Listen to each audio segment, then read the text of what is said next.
Hello all, Shrankar here. Today I'm bringing you an endgame guide to Dungeonmans. Whenever I play a game, I try to progress as fast as possible so that I can get to the endgame right away. Now, I did this in Dungeonmans, and I got to the max level, and so I went online to see what endgame was, and after a little bit of research, I found that the endgame is the Dread Spire. The Dread Spire is a high-level dungeon with some of the hardest mobs in the game. While I was researching, I couldn't really find anything that said where the Dread Spire was or how to find it. So I kind of had to check and find for myself. I first assumed that the Dread Spire would probably be as far away from the Academy as possible, since it's supposed to be the highest level stuff, and the highest level stuff is as far away from it as possible.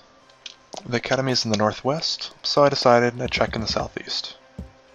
Oftentimes, the southeast will be blocked by rocks, so you'll need to use a movement ability. I like to use Hammer and Anvil to get past these rocks. So after about 3 or 4 worlds of looking for a dungeon called the Dread Spire with no avail, I finally opened my map one game, and I noticed there's a number there that doesn't show up in the game. So I put my cursor over where it'd be, and it turns out it's called the Dread Spire.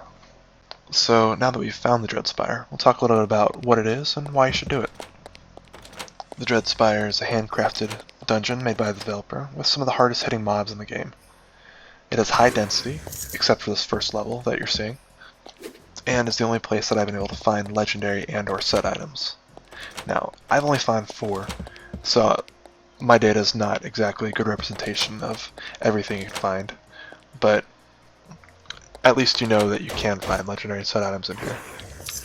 Experience and item drops are very high due to the high density in here.